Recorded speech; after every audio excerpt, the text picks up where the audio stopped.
Kamagari creators, welcome to the Realme Creators Camp, Jaipur.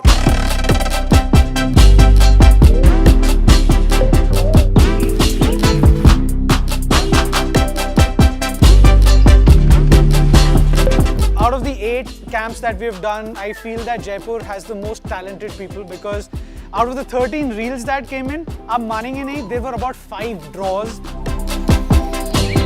आज हमको जो चैलेंज मिला था डेट वाज बेसिकली रील के अंदर फर्स्ट 5 सेकंड्स के अंदर ही राजस्थान के बारे में बताना है and like you have to do in camera transitions. मैं सबसे ज़्यादा लॉन्ग एक्सपोजर फोटोग्राफी करता हूँ, तो उसमें मुझे काफ़ी हेल्प देता है और सबसे अच्छा फीचर इसमें ये है कि रॉ फोटो का ऑप्शन है। मैं 3 साल से Realme यूज़ कर रही हूँ और मैं देख पा रही हूँ कि जो Realme जितना यूज़र से कनेक्ट करता है ना, उतना कोई दूसरा ब्रांड नहीं करता है।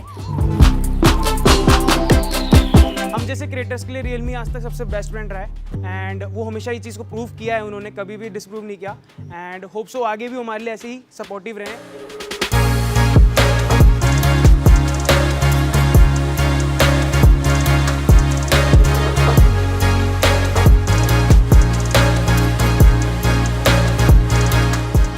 आज का विनर मनाल की जो स्टोरी लाइन थी, जो स्टोरी टेलिंग थी, end of course utility of the tips tricks जो उनको मिले थे वाज अमेजिंग.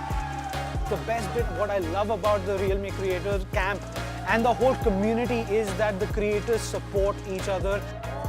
मौका और एक डायरेक्शन चाहिए जो Realme Creators Camp ने प्रोवाइड करा है, and I feel that these creators would really change the game for future, and that is the real dare to leap.